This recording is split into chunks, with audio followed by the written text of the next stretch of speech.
tenemos una emergencia. Hay un avión de United con el motor número 2 destruido. Un avión cargado de pasajeros cae del cielo. Tenemos la pista a la vista. Muy pronto estaremos aterrizando. Está descendiendo muy rápido. Asciendan. Asciendan. Recuerdo escuchar mucho caos y varios gritos de pánico. Está en llamas.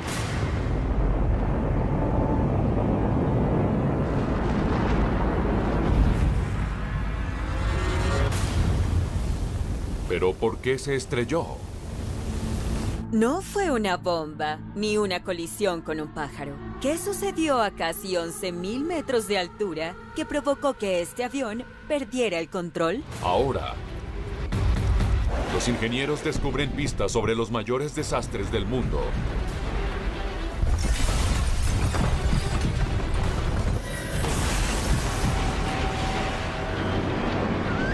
Para saber qué sucede cuando las cosas salen mal. ¡Cuidado, cuidado! Estos son los mayores temores que mantienen en vela a los ingenieros estructurales.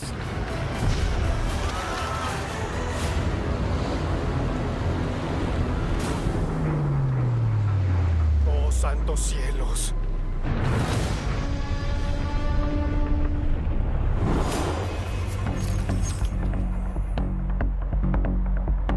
Amanece en el Aeropuerto Internacional Stapleton, en Denver, y miles de pasajeros esperan para abordar sus vuelos. Entre ellos se encuentra el locutor deportivo Jerry Schemmel.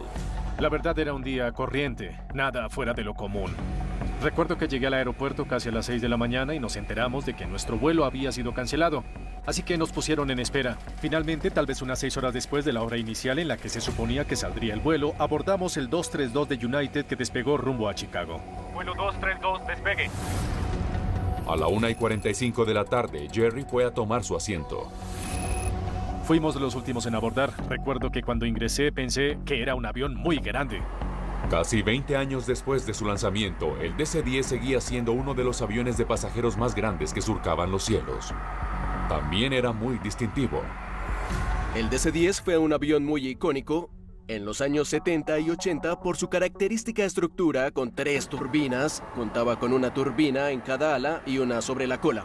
Ese día, cuando el vuelo 232 de United salía de Denver, transportaba a 296 pasajeros y tripulantes, pero ninguno de ellos imaginaba el desastre que les esperaba. La primera hora fue completamente normal. Todo iba bien, fue un vuelo tranquilo. Recuerdo que todo parecía normal y no sentía nada fuera de lo común.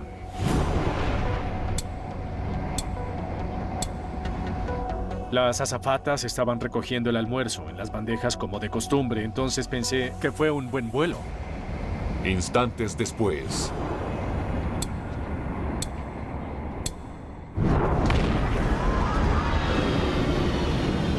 Pensé que un terrorista había puesto una bomba, que íbamos a caer y que todos moriríamos cuando el avión se estrellara contra la tierra.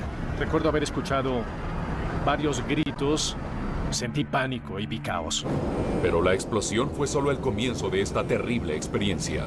La explosión dañó los controles de vuelo más esenciales.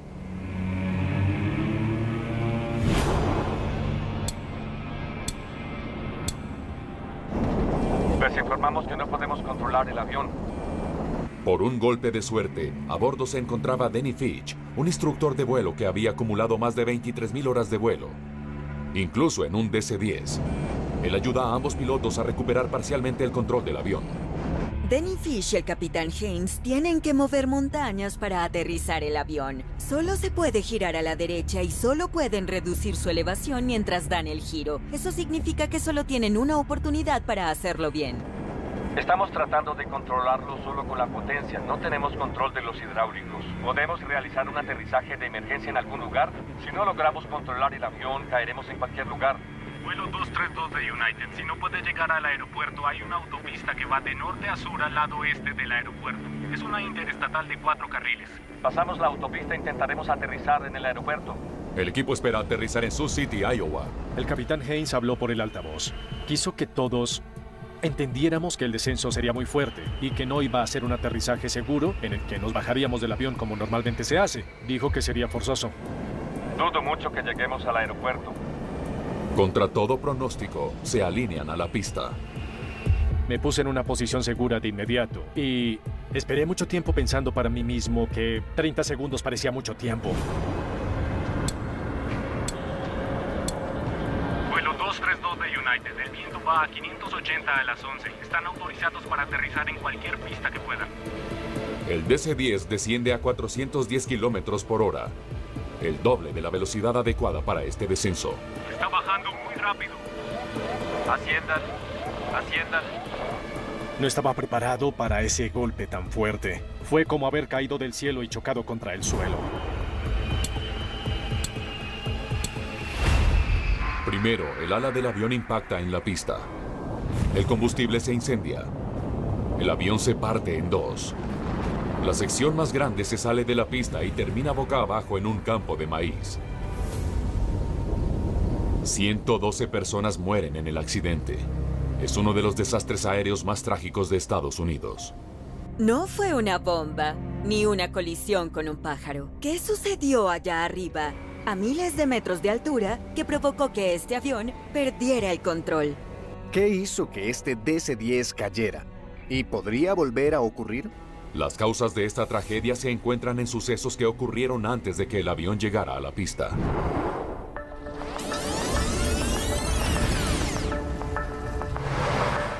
En 1965, la economía crecía. Los viajes aéreos estaban en auge y el número de pasajeros se duplicaba cada 10 años. En respuesta, McDonnell Douglas diseñó el enorme DC-10 para transportar más pasajeros.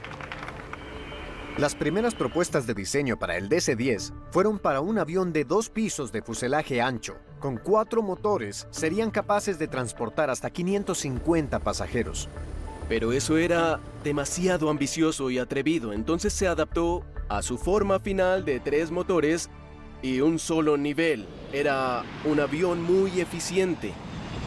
El DC-10 era un avión de última generación, entonces su construcción requería materiales de última generación, en particular un metal muy fuerte, el titanio. Para aplicaciones de alto estrés que requieren un metal muy fuerte, no hay un sustituto para el titanio.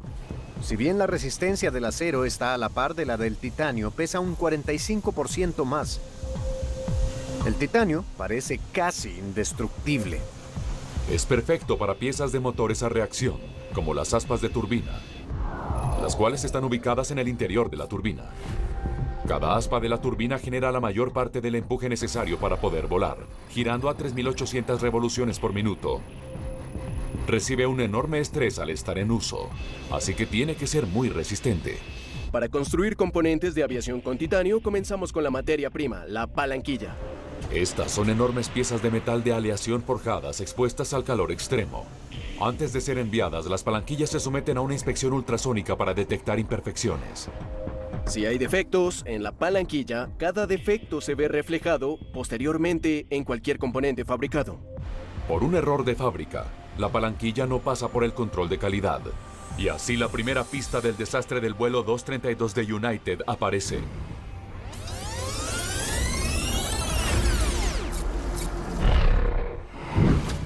Fue un defecto no más grande que un grano de arena, escondido justo debajo de la superficie de la palanquilla de más de 3.200 kilos.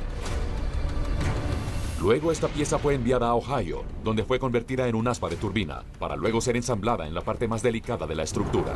Como un aspa de cola del jet de Sioux City, la grieta mortal se encontraba en el corazón del avión.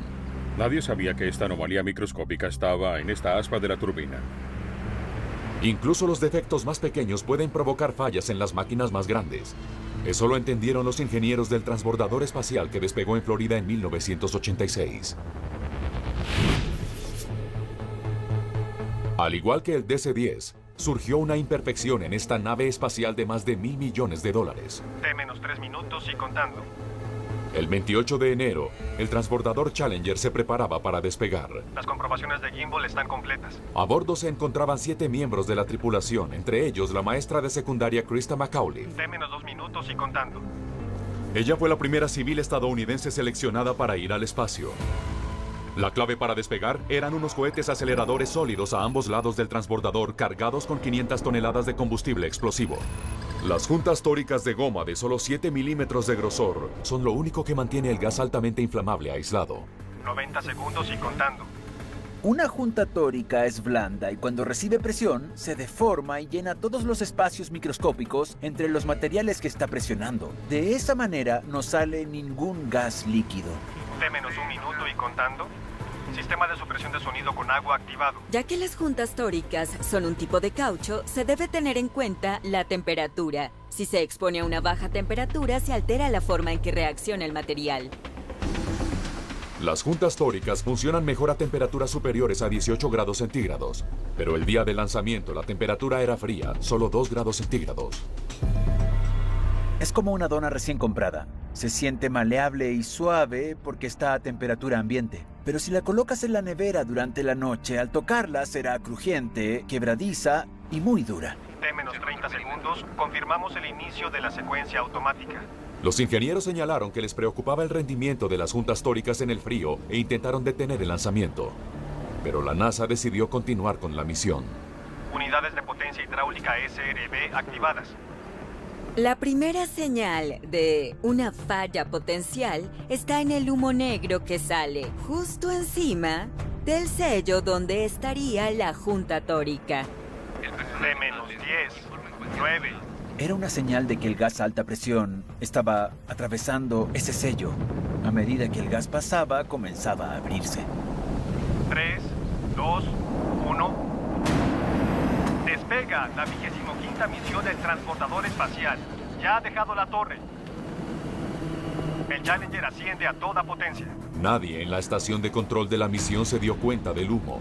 El Challenger pasó a un punto sin retorno y el desastre fue inevitable. Se produce una falla importante en la que el combustible sale por los lados y todo explota.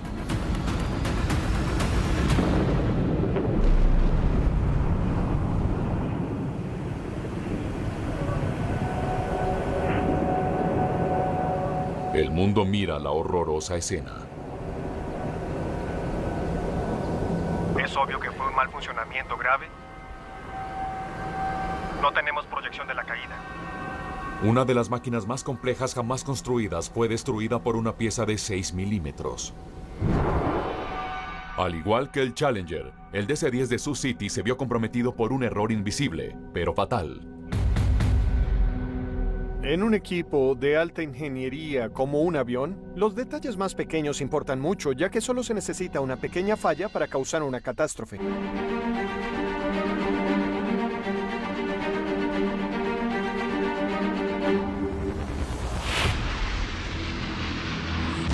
Cuando las cosas salen mal, los ingenieros deben averiguar las causas.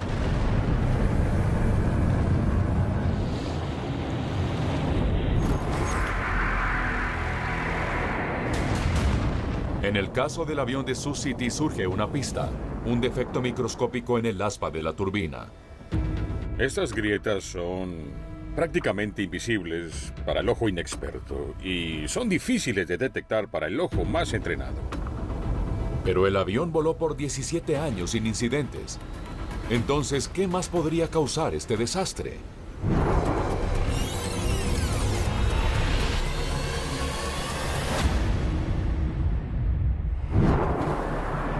Todos los aviones se sometían a un mantenimiento regular, y el DC-10 de Sioux City nunca fue la excepción.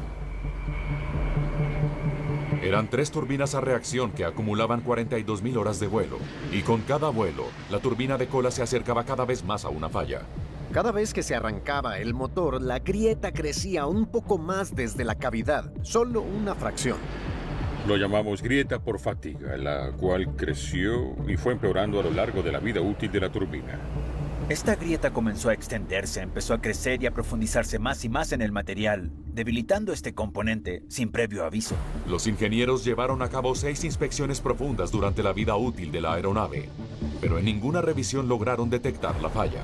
Era tan pequeña que la verdad no se tomó en cuenta, y a pesar de que todo el sistema fue diseñado para detectar grietas y anomalías más grandes, en este caso era tan pequeña que pasó desapercibida durante las pruebas ultrasónicas que hicieron en esa época. Durante la inspección final en 1989, solo unos meses antes del accidente, la cavidad en el metal se convirtió en una grieta de unos 13 milímetros de largo, y aún así no fue detectada. Llegaría a un punto en el que iba a crecer lo suficiente que al arrancar una vez más el motor, se deformaría hasta romperse por completo. Entonces cada vuelo era un desastre potencial. Las grietas invisibles crecen y con el tiempo se rompen. Sabemos que cuando eso ocurre provoca estragos, así como lo vivieron los conductores de 2 enormes trenes de carga. En las llanuras de Dakota del Norte, el eje de un tren ha desarrollado una microfisura durante 11 años. Al igual que con el DC-10, las inspecciones y mantenimientos preventivos no la detectaron. Pero cuando se rompe, produce un desastre que genera una colisión catastrófica.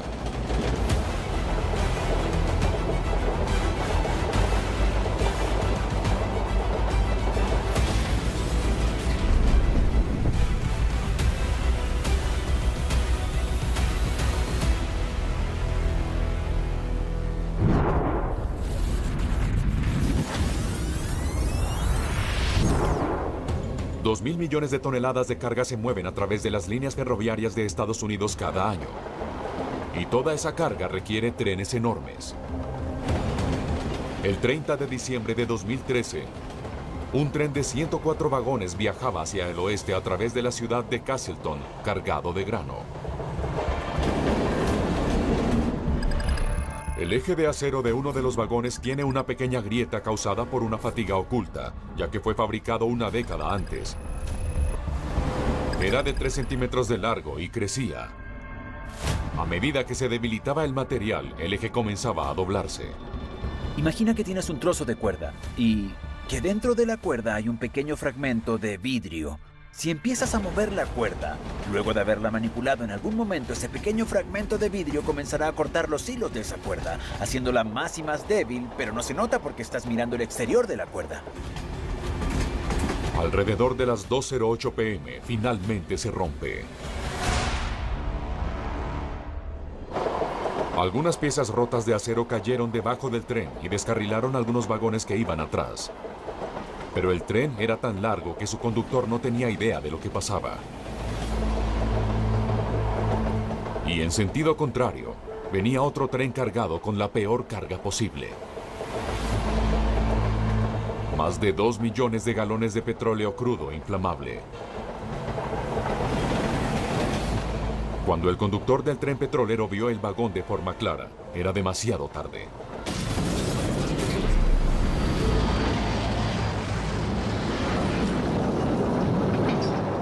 Las ruedas de metal chocaron contra el riel, lo cual creó mucha fricción. Eso produjo una chispa. Solo se necesita una chispa para prender todo.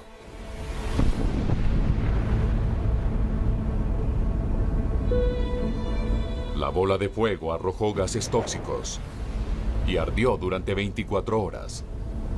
Fue por pura suerte que nadie murió en ese desastre. Un avión DC-10 se estrelló, quitándole la vida a la mitad de los pasajeros que iban a bordo. Los sobrevivientes apenas podían asimilar su terrible experiencia. No entendíamos qué pasó, no sabía que estaba boca abajo hasta que me solté el cinturón de seguridad. Nos dirigimos al ala y nos deslizamos hacia un campo de maíz. Haber salido ilesa fue un milagro. Los investigadores examinaron los restos en busca de pistas, pero con tantos componentes importantes esparcidos por todo Iowa, fue una tarea difícil. Falta toda una sección de aspas. La siguiente pieza del rompecabezas se encontraba en algún lugar inusual.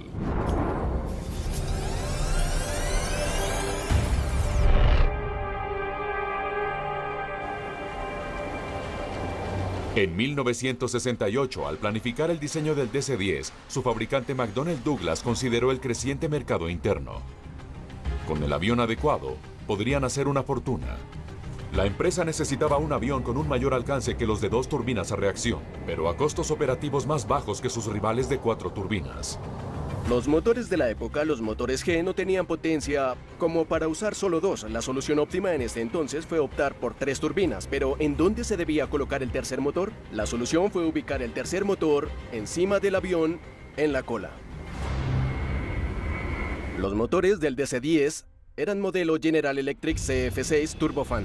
Este motor era reconocido en este sector por ser seguro, confiable y en general, este motor era muy eficiente. El CF-6 parecía un gran motor. Fue innovador tanto en su potencia como en su uso eficiente de combustible. Con 3 de estos motores, los DC-10 podían recorrer más de 5.600 kilómetros a un costo muy reducido debido al uso de combustible. Pero este afán por más eficiencia pudo causar una falla, creando un punto débil fatal en el avión. A veces, ahorrar dinero le puede costar vidas. Eso lo entendieron muy bien en un vecindario de Londres.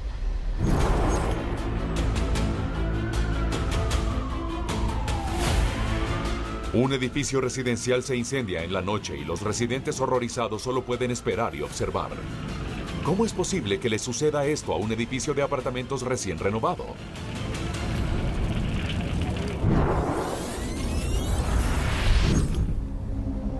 La Torre Grenfell, en Londres, Inglaterra, fue construida en 1974. Durante la modernización del edificio, se instalaron revestimientos de aluminio resistentes a la intemperie en lugar de los costosos revestimientos de zinc. Pero hay un gran problema con estos revestimientos de aluminio.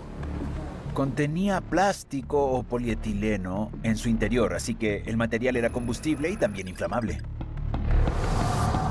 Además, hubo un espacio de casi 5 centímetros entre el revestimiento de aluminio y el material aislante. El embudo perfecto para alimentar un fuego. Fue un diseño pésimo, porque lo que lograron fue crear un pequeño espacio, un canal de aire. Es como si hubieran envuelto todo el edificio en una funda de combustible. Además, dejaron suficiente espacio para que entrara aire y alimentara las llamas. En la madrugada del miércoles 14 de junio, un refrigerador se prendió en llamas. Los bomberos llegaron en 10 minutos, pero el fuego se propagó demasiado rápido. Una vez que el incendio comienza y el aire entra a alimentarlo, no hay vuelta atrás. El fuego se apodera de todo y arde toda la noche.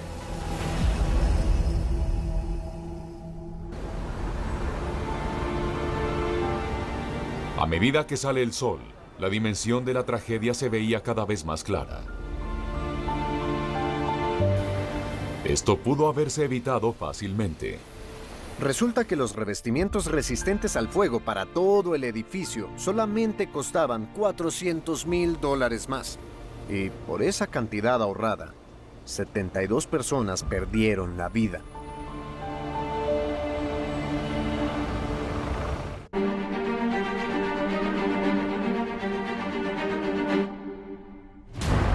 Los aviones se estrellan por varias razones distintas, por errores del piloto, por fallas mecánicas, incluso por el mal tiempo.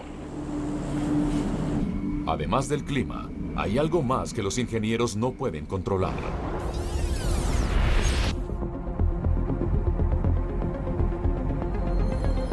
Los ingenieros que diseñaron el DC-10 trimotor futurista estaban convencidos de que previeron todos los escenarios posibles, debido a que contaban con los sistemas de seguridad más modernos, incluidos no solo en uno, sino en 2 respaldos del sistema hidráulico vital.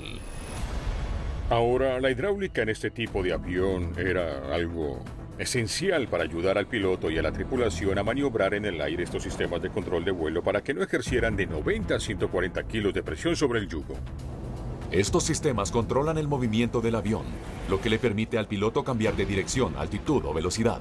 Si ese sistema hidráulico no funciona bien, es casi imposible hacer que el avión se desplace en la dirección deseada. Hay pocas aplicaciones de los sistemas hidráulicos que pueden ser más esenciales para un funcionamiento que el sistema hidráulico de un avión, por la sencilla razón de que muchas vidas humanas están en juego. Es por eso que el DC-10 tenía 3 sistemas hidráulicos cuando solo necesitaba uno para volar. La idea de que los 3 fallaran a la vez era muy poco posible, porque nadie pensaba que podía suceder. Que una explosión destruyera los 3 sistemas hidráulicos era impensable. Es absurdo que todos los sistemas hidráulicos fallaran al mismo tiempo. Eso era imposible. Esta fue una falla catastrófica, sin duda alguna. Una en 1000 millones y nunca se había visto algo así. Pero la posibilidad de que una tragedia tan poco probable sucediera aún existía. De hecho, un caso similar lo vivieron en París el piloto y los pasajeros de uno de los aviones más famosos de todos los tiempos. Un día de julio de 2000, 109 pasajeros abordan un Concorde de Air France para un lujoso vuelo a Nueva York. Luego de una hora de retraso, la aerolínea obtiene la autorización para despegar. Los vientos habían cambiado en ese punto y en lugar de rodar a otra pista, lo que provocaría un mayor retraso, la tripulación decide seguir como si nada y despegar en la primera pista. Pero esta pista no había sido inspeccionada. Apenas 5 minutos antes, un DC-10 había despegado de la misma pista y cuando lo hizo, se le desprendió una tira de aleación de titanio. Era una pequeña pieza de titanio del tamaño de una regla, no muy grande. Ese día no hicieron una verificación de objetos extraños y escombros en la pista antes de su salida, así que la pieza de metal pasó desapercibida. Cuando el Concorde empezaba a despegar, los pilotos no se dieron cuenta de la tira de metal de 40 centímetros que se encontraba en su camino. Los neumáticos del avión pasaron por encima del metal. Que un Concorde vaya despegando por la pista y golpee esa pieza, una pequeña tira de metal de un DC-10, es algo demasiado improbable. La verdad, si hubiera estado un poco a la izquierda, hubiera despegado sin ningún problema. El caucho explota y los restos de la llanta golpean contra el tanque de combustible. Y se rompe un sello en el tanque. Lo que menos quieres en un avión que está a punto de despegar es una fuga de combustible. Se produjo una chispa en el tanque de combustible dañado y esa parte prendió en llamas. A medida que el avión despegaba, el fuego del motor se volvió destructivo y el avión se estrelló. Las 109 personas a bordo murieron en el accidente. La mala suerte hizo que uno de los aviones jet de pasajeros más avanzados de todos los tiempos quedara destruido.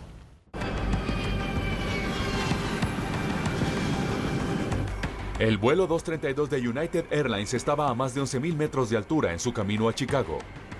Y en el vuelo de ese día de 296 personas se encontraba Jerry Schimmel.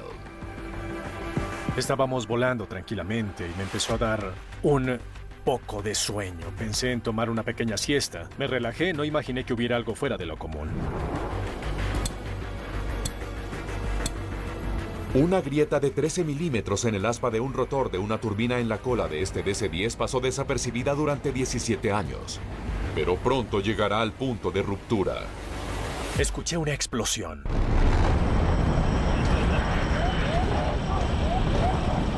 Los pilotos no sabían qué estaba pasando, pero algo muy malo le pasaba al avión.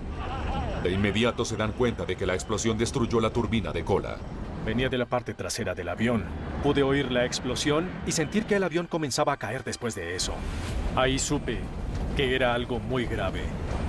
Incluso si un motor del DC-10 fallara, debería poder seguir volando con los otros dos motores, pero este avión no respondía. Los pilotos no pudieron controlar el avión ni ascender y descender. Era casi imposible maniobrarlo. Los fragmentos metálicos provenientes de la explosión del motor de cola destruyeron los 3 sistemas hidráulicos. La probabilidad de que los 3 sistemas hidráulicos fallaran al mismo tiempo era muy reducida, ni siquiera existía un procedimiento de emergencia. Sin esos controles, los pilotos no podían controlar el avión, ni ascender ni descender.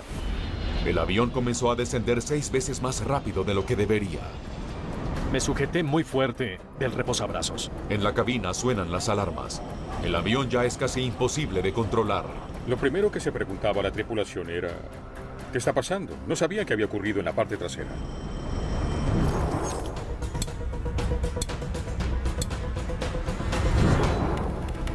La tripulación llamó al control de tráfico aéreo de Minneapolis para solicitar asistencia. No tenemos fluido hidráulico, eso significa que no tenemos control sobre el avión. ¿Tienen algún lugar para realizar un aterrizaje de emergencia? Los dirigieron al aeropuerto más cercano en Sioux City, Iowa. Sioux City, tenemos una emergencia. Avión de United con el motor número 2 completamente destruido. No se puede controlar el avión. A medida que el avión desciende, solo gira hacia la derecha y amenaza con voltearse. Si se volteaba, si diera una vuelta por completo, el avión se hubiera caído en picada.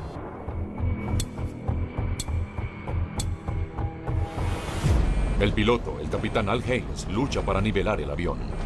Lo único que podían controlar en ese momento era la potencia. Podían manipular cada uno de los motores bajo cada ala. Entonces el capitán en ese momento desaceleró una turbina y aumentó la potencia de la otra. Esta maniobra hizo que pudieran nivelar las alas. Gracias a que funcionó, el capitán pudo arreglárselas para dirigir el avión usando solo los aceleradores. Pero surgió otro problema. El capitán se dio cuenta que solo podía girar a la derecha. Solo podemos girar a la derecha, no podemos girar a la izquierda. Vuelo 232 de United cargado. Copiado, señor. ¿Solo puede girar a la derecha? Afirmativo. El instructor de vuelo de DC-10, Denny Fitch, que estaba sentado en primera clase, por coincidencia había practicado este mismo escenario en un simulador de vuelo después de enterarse de una falla similar en Japón.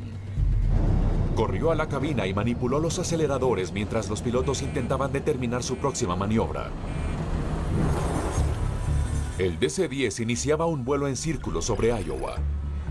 Y con cada giro a la derecha, el avión descendía casi 450 metros.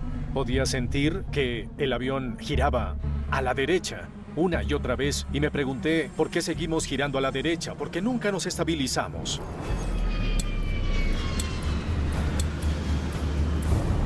El capitán Haynes habló por el altavoz y nos informó que tenía instrucciones de hacer un aterrizaje de emergencia en Sioux City, Iowa, y nos pidió que permaneciéramos en nuestros asientos con los cinturones de seguridad abrochados y bien ajustados, porque era una emergencia demasiado grave. Los vehículos de emergencia se apresuraron para atender el aterrizaje forzoso. El equipo está en el aeropuerto esperando. Creo que dimos 4 o 5 vueltas tratando de llegar a Sioux City.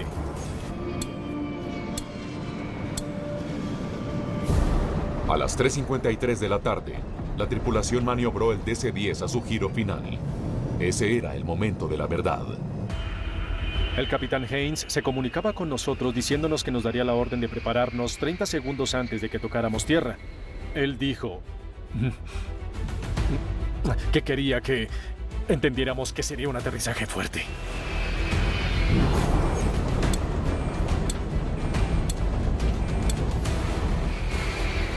Se está descendiendo muy rápido. Llegó un momento en el que solo quería que acabara todo, porque estaba lo más preparado mental y físicamente posible. Ya había rezado y de corazón me había despedido de este mundo. Asciendan. Asciendan. La velocidad óptima de aterrizaje de un DC-10 es de casi 195 kilómetros por hora, pero este avión descendía al doble. Ya estaban llegando a la pista, pero de repente...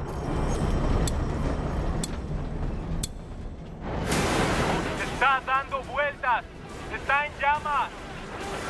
La punta del ala impactó el suelo y el avión chocó hasta despedazarse.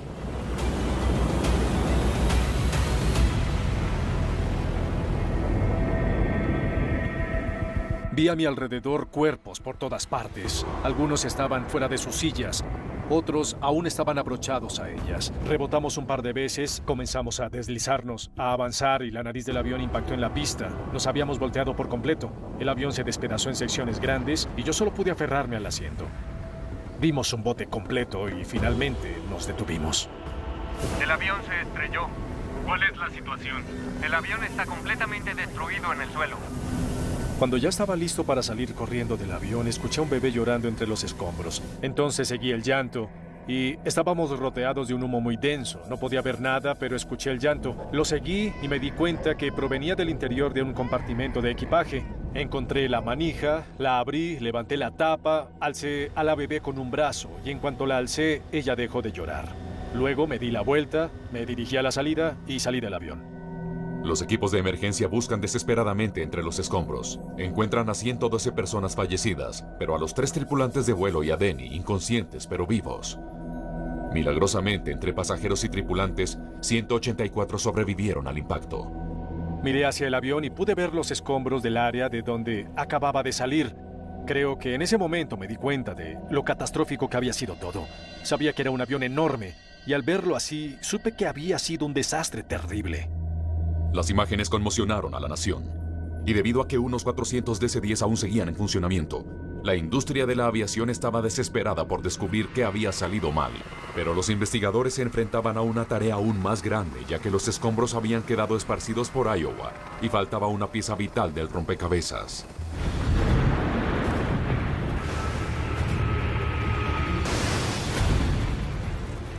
Cuando las cosas salen mal, las causas pueden ser obvias.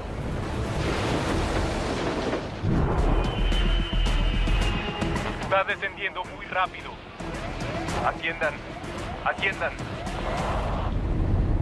Pero otras veces los ingenieros tienen que buscar las respuestas. Pueden ver lo que falta. Toda esa sección de aspas. Faltaba una pieza vital de evidencia en el trágico accidente que ocurrió en Sioux City. El aspa de la turbina no estaba en el sitio de los restos, podía estar en cualquier parte de Iowa. El obstáculo es el área de 52 kilómetros cuadrados de tierras agrícolas de Iowa. La pieza clave que falta estaba en esa carcasa vacía que ven. Contenía el motor número 2 y el aspa que empujaba el aire por la turbina. Pasan meses y a pesar de ofrecer una recompensa de $50,000, nadie encuentra el aspa desaparecida.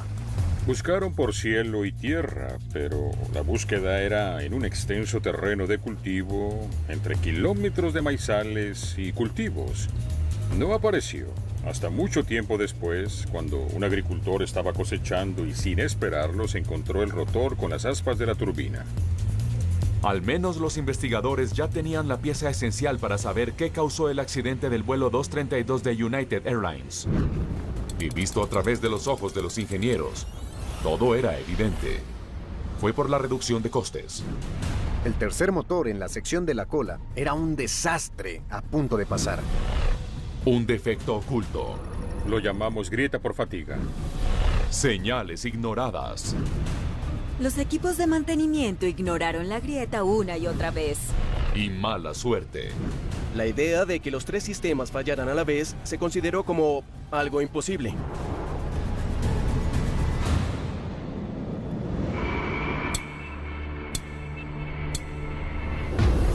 Como resultado del accidente de Sioux City, los investigadores impusieron 31 recomendaciones generales para mejorar las inspecciones con el fin de mejorar la seguridad de las aerolíneas. Varias recomendaciones se referían a que se debía actualizar el sistema y la protección de los sistemas hidráulicos. Luego refinaron los procesos de fabricación e inspección, especialmente para las aspas de las turbinas. Pero ¿por qué en 1989, ante una falla tan catastrófica de los sistemas hidráulicos, el vuelo 232 de United no se cayó de inmediato? Era una enorme pieza de metal que no se podía controlar. ¿Cómo pudieron aterrizarlo? ¿Solo con los aceleradores? La respuesta está en la rápida reacción de los pilotos, Denny Fitch y la tripulación. Tenemos la pista a la vista. Supimos que habíamos perdido el fluido hidráulico y cuando pregunté sobre el procedimiento de emergencia para ese caso, dijeron que no existía. Así que hicimos lo que pudimos en el aire. A lo largo de los años, había escuchado que muchos pilotos habían entrado en un simulador para pilotear un DC-10 en las mismas condiciones que teníamos nosotros, con una explosión igual, y en cada simulación el avión caía del cielo en picada y la computadora proyectaba que todos fallecerían. Todos teníamos experiencia. Fue algo evidente en la cabina. Es la única explicación para entender cómo logramos sobrevivir en ese caso. Fue gracias a la experiencia que teníamos todos. Las acciones heroicas de los pilotos del vuelo 232 sin duda salvaron a Jerry y a los demás sobrevivientes, demostrando que aun cuando las cosas salen mal, las personas pueden ayudar. Los accidentes ocurrirán, los planes saldrán mal, y cuando eso ocurre, las acciones de una o dos personas son las que pueden salvar la vida de cientos de personas. Cuando lo recuerdo más de 31 años después, creo que no pudimos haber tenido una mejor tripulación en esa situación tan horrible. Lo cual nos dio una nueva oportunidad de contarlo y de salvar vidas en ese accidente. Superamos las adversidades porque contábamos con un grupo de 4 personas en esa cabina que hicieron todo lo posible para salvar vidas. No sé si pudo haber sido mejor, pero la verdad estoy agradecido de por vida por las acciones heroicas de esas personas que lo dieron todo en esa cabina.